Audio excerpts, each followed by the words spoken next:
साहब, बड़ी हलचल मची हुई है कल से वीडियो आने के बाद से। ये वीडियो पहले कहाँ पर थी? कुछ टाइमिंग के ऊपर बड़ा एतराज़ कर रहे हैं अपोजिशन जमातें कि ये पहले कहीं पर थी और अब अचानक से आ गई। और दूसरा ये भी शो किया जा रहा है कि शायद ऐसे मौके पर रिलीज़ करके इदारों को दबाव में लाने की कोशिश की जा रही है।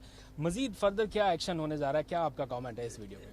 पहली चीज़ तो मुझे बड़ा अफसोस से कहना पड़ता है कि जो भी ये सवाल कर रहे हैं उनको सबसे पहले तो एक सवाल करना चाहिए कि क्या यहाँ सियासतदानों के ज़मीरों का सौदा होता है या नहीं होता।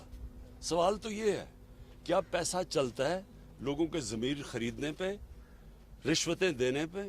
और वो लोग जो कि मुल्क की लीडरशिप है, यानी आपके एमपीज़ और ये जो आपके सेनेटर्स हैं, ये मुल्क की लीडरशिप है। तो जो रिश्वत दे के सेनेटर बनता है और वो जो एमपीज़ अपने ज़मीर बेचते हैं, यानी सवाल तो ये है सबसे बड़ा। और पहले अगर ये सवाल अगर लोग पूछें कि ये क्या अभी हुआ है, ये 30 साल से हो रहा है, इसमें सबको पैसा मिलता है और लीडरशिप को पैसा मिलता है। और मुझे कैसे पता है? क्योंकि मुझे खुद पैसे की ऑफर आई हुई है। मुझे पहले 5 साल पहले जब हमारा सेनेट का इलेक्शन था, उन्होंने हमें पैसे की ऑफर की, तब मुझे पता चला कि ये तो ऊपर ये क्यों नहीं, जब एक पॉलिटिकल लीडरशिप को पता है कि पैसा चलता है, इन्होंने क्यों नहीं कोशिश की चेंज करने की? क्योंकि ये खुद पैसे बनाते हैं इसमें से। और ये जो सारी हमारी जमहूरियत की नफी है, ये कौन सी जमहूरियत है कि आप पैसे बना के दे के सेनेटर बन जाए? और ये कौन से मेंबर्स ऑफ पार्लियामेंट हैं जो कि पैसे लेके अपनी वोट बेचे? तो ये तो जमहूरियत की नफी हो गई। और ये सवाल पूछना कि वीडियो मेरे पास थी, मेरे पास अगर ये वीडियो होती तो वो जो हमने 20 लोग निकाले थे, उन्होंने 2 ने तो मेरे पे केसेस किए होते, मैं अदालत में क्यों ना ये वीडियो ले जाता अगर मेरे पास होती। हमारा वकील जो 2 साल से जब जा रहा है अदालत में, तो वो वीडियो दिखा देता, केस ही खत्म हो जाता अगर मेरे पास ये होती पहले। सवाल ये नहीं है, फिर से मैं कहता हूँ, इन लोगों ने ये चोर जो अपने आप को सियासतदान कहते हैं, ये जो पीडीएम के अंदर ये जो सारी अपनी चोरी बचाने के लिए यूनियन बनी हुई है, इन सारों से सवाल ये पूछना चाहिए कि जब आपको पता था 30 साल से, तो मैं तो बाद में आया हूँ, 30 साल से आपकी पार्टी पावर में है, क्यों नहीं आपने इसको रोकने की कोशिश की?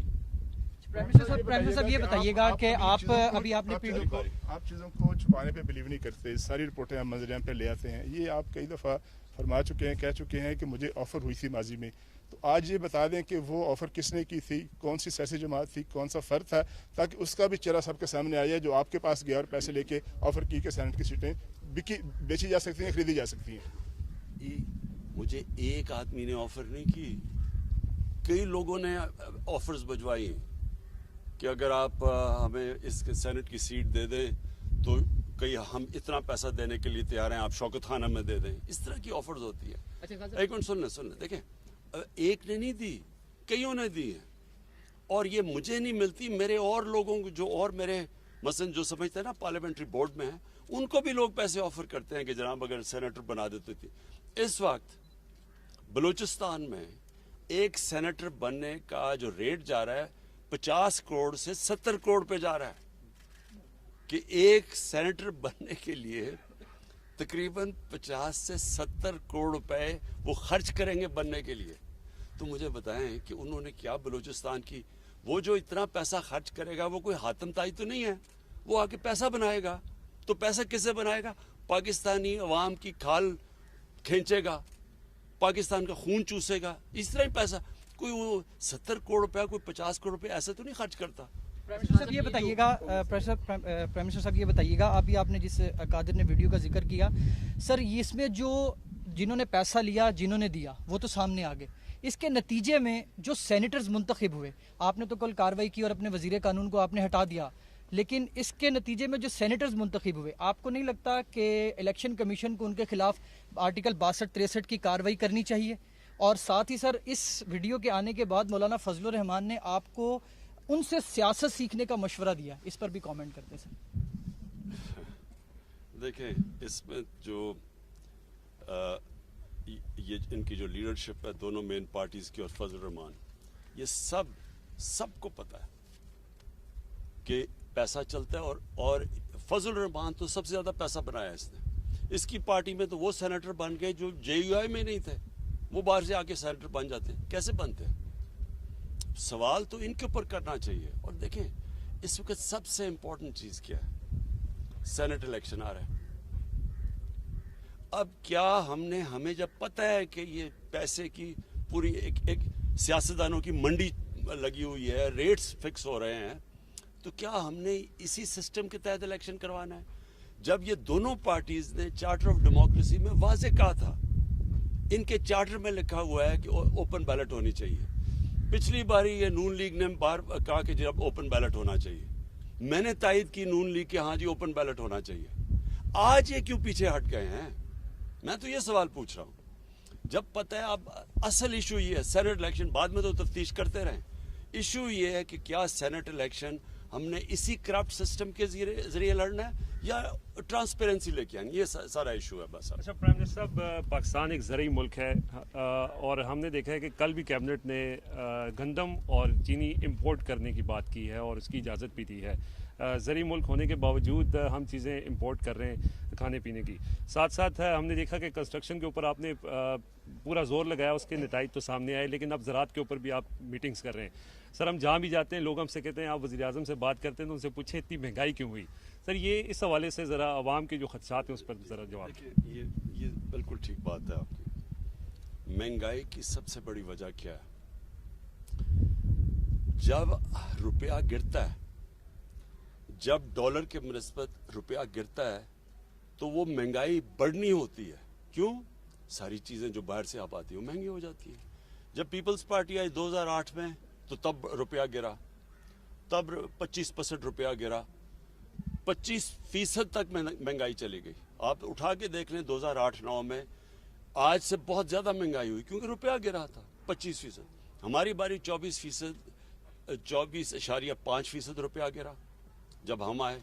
और वो रुपया क्यों गिरता है? क्योंकि जब आपकी इंपोर्ट्स ऊपर चली जाती हैं, एक्सपोर्ट्स नीचे चली जाती हैं, डॉलर ज़्यादा मुल्क से बाहर जा रहे होते हैं बजाय अंदर आने के, रुपया गिर जाता है।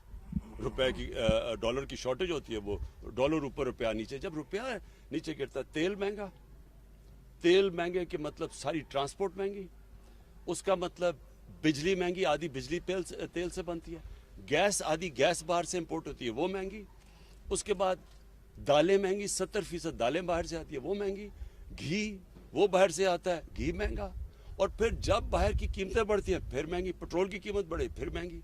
यानी जो महंगाई है, अगर आपका आज अल्लाह करे हमारी एक्सपोर्ट्स बढ़नी शुरू हो जाए, जो बढ़नी शुरू हो गई हैं, और हम इंपोर्ट्स से ज़्यादा एक्सपोर्ट शुरू कर दें तो हमारा रुपया मजबूत होगा, महंगाई कम हो जाएगी। सो ये याद रखें कि ये सबसे बड़ी वजह।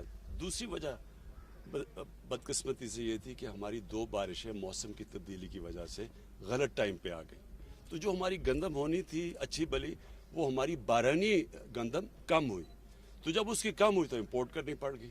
अच्छा खान साहब, एक तो वीडियो आने से आपके मौक़िफ़ की तायद हो गई कि जो हॉर्स ट्रेडिंग है वो होती है, साथ साथ जो है अपोजिशन जो है वो कहती है कि आपके जो अरकान असम्बली हैं वो इंटैक्ट नहीं है, इसलिए आप लोग जो है ओपन बैलेट से इंतखाब करना चाहते हैं। सेकेंडली लॉ मिनिस्टर को सैक कर दिया, जो बाकी लोगों के नाम आ रहे हैं जिस तरह परवेज़ खटक साहब, और कहा गया कि वहाँ पर स्पीकर हाउस के अंदर सारा मामला हुआ, तो उनके खिलाफ भी कोई कार्रवाई का प्लान है? उनका क्लेम है उन्होंने पैसे लिए वो क्लेम। जी देखिए सबसे बड़ी चीज़ क्या है कि जी हमारे मेंबर जा रहे हैं या नहीं जा रहे हैं, ये इशू नहीं है। मैं 5 साल पहले तो मेरे मेंबर आ नहीं जा रहे थे, मैं तो 5 साल से लगा हुआ ओपन बैलेट की। मैं तो जब ये नून लीग ने कहा कि ओपन बैलेट होनी चाहिए, मैंने तो तब तायद की इनकी। तो ये तो अब से नहीं मैं कह रहा, जब सबको पता है कि सेनेट के इलेक्शन की वोट 30 साल से सबको पता है कि वोट बिकती है। मेरा सवाल यह है कि इन्होंने क्यों नहीं चेंज करने की कोशिश की। और फिर ये जो कहना कि हमारे मेंबर जा रहे हैं या नहीं जा रहे, ये याद रखें गवर्नमेंट के लिए ज़्यादा आसान है, हमारे लिए अपनी जितनी हमारी सीटें हैं उनसे ज़्यादा हम ले सकते हैं, क्योंकि गवर्नमेंट के पास पावर होती है। इसलिए तो गवर्नमेंट में आके कोई बदलता नहीं है, बाहर कहता है, गवर्नमेंट में आके नहीं करते। हम गवर्नमेंट में बैठ के कह रहे हैं कि ये ओपन बैलेट होनी चाहिए, जबकि मैं आज आपको कह रहा हूँ कि यही लोग रोएंगे जबकि देखें जी तहरीक इंसाफ की सीट से ज़्यादा मिल गए हमें सेनेटर्स, ये लोग रोएंगे। अभी मैं आपको कह रहा हूँ क्योंकि हम ज़्यादा सीटें ले सकते हैं। हम एक मुल्क में चेंज लेके आ रहे हैं कि जब करप्शन ऊपर से शुरू होती है, जब आपकी पॉलिटिकल लीडरशिप करप्ट होगी तो क्या थानेदार और पटवारी ठीक हो जाएगा? ओके जी, आखिरी सर अब्बास समर टीवी से सर लाइटर मूड के अंदर सियासी बातें हो गई। आपके सियासी फॉलोअर्स के अलावा क्रिकेट के फॉलोअर्स भी बहुत हैं। 18 साल बाद साउथ अफ्रीका को हमने रावलपिंडी में सर शिकस्त दी। टीम पूरा साल बहुत सारी क्रिकेट उससे खेलनी है सर, कुछ तवज्जो दे रहे हैं सर? मईशत के ऊपर भी आपको अपडेट्स मिलती होंगी, क्रिकेट के ऊपर भी अपडेट्स मिलती होंगी, तो क्या समझ रहे हैं कि सर बेहतरी की तरफ हम जा रहे हैं? पूरा साल पाकिस्तान के अंदर सबसे ज़्यादा क्रिकेट है, अच्छा अचीवमेंट। देखिए सच आपको बताऊं तो मुझे क्रिकेट के ऊपर कोई ज़्यादा टाइम नहीं, बल्कि मैंने मैच भी नहीं देखा। मुबारक तो टीम को देता हूं, लेकिन मुझे मैच देखने का मौका नहीं मिला। लेकिन मैं आपको एक चीज़ कहना चाहता हूँ, जो बुनियादी स्ट्रक्चर है पाकिस्तान क्रिकेट का वो ठीक कर लिया। जो मैं बड़ी देर से कह रहा था कि इलाकाई क्रिकेट होनी चाहिए, ये ठीक हो गई। अब इसमें से वो पाकिस्तानी टीमें बनेंगी जो कि वर्ल्ड बीटर्स होंगी। अभी तक हम अच्छी टीम है, हम वर्ल्ड बीटिंग टीम नहीं बन सके अभी तक। उसकी वजह ये है कि हमारा जो बुनियादी क्रिकेट स्ट्रक्चर था वो गलत था। हिंदुस्तान ने अपना स्ट्रक्चर ठीक कर लिया है, हिंदुस्तान एक दुनिया की बेहतरीन टीम बनती जा रही है।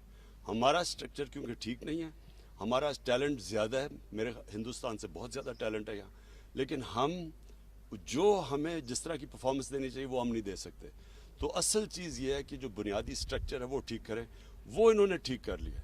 अब इसके ऊपर बिल्ड करेंगे, थोड़ा टाइम लगता है, जो टैलेंट पॉलिश होने में 2-3 साल लगते हैं, लेकिन इंशाल्लाह हमारी टीम वर्ल्ड